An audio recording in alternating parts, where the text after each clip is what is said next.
foi aquí mesmo. Ao principio pensouse nun corpo.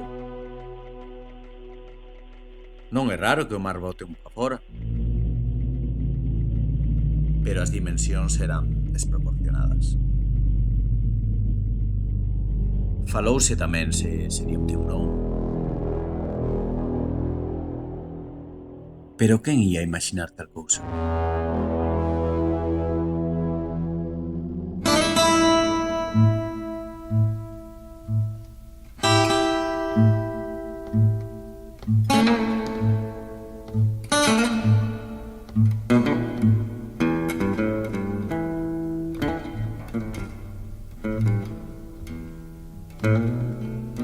Oh, Captain, Captain.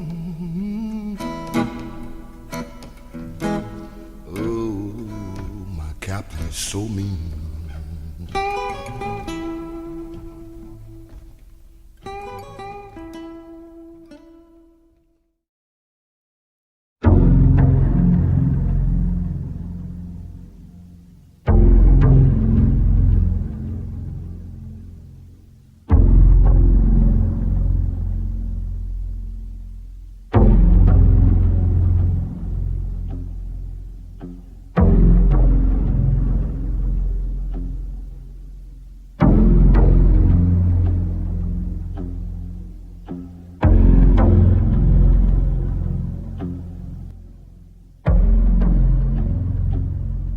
O 25 de agosto de 1894, os xornais de todo o país fanse eco dun suceso acontecido na Coruña, concretamente na praia de Riazor.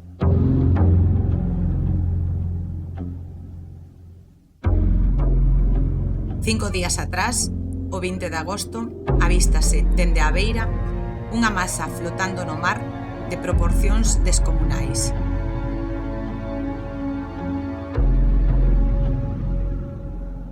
De que podería tratarse? Houbo especulacións de todos os tipos. Un cadáver? Imposible con ese tamaño. Os máis valentes pensaron nun tiburón, tal vez nunha balea.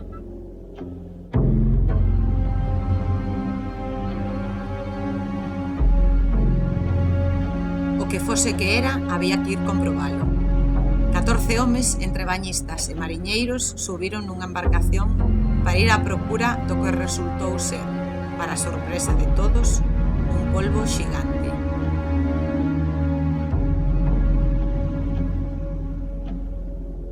Pero como de grande era?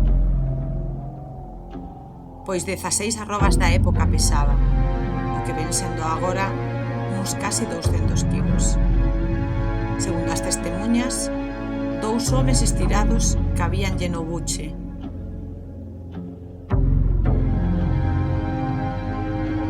Dúas pancas precisaron para levantar o exemplar, pero nin elas poideron resistir o peso e romperon no traslado. Sabían a historia do avistamento en 1894 dun polvo xigante aquí na praia de Riazor? Non temos ni idea. Non é certo. Me xogando un pouco tan grande aquí. Por que hai acontecementos que non trascenden no tempo e son tan descoñecidos? Nós, que somos un pobo que tanto gusta das lendas mitolóxicas, que honramos con vehemencia as nosas heroínas, de todos nós é a obriga de manter as nosas historias vivas.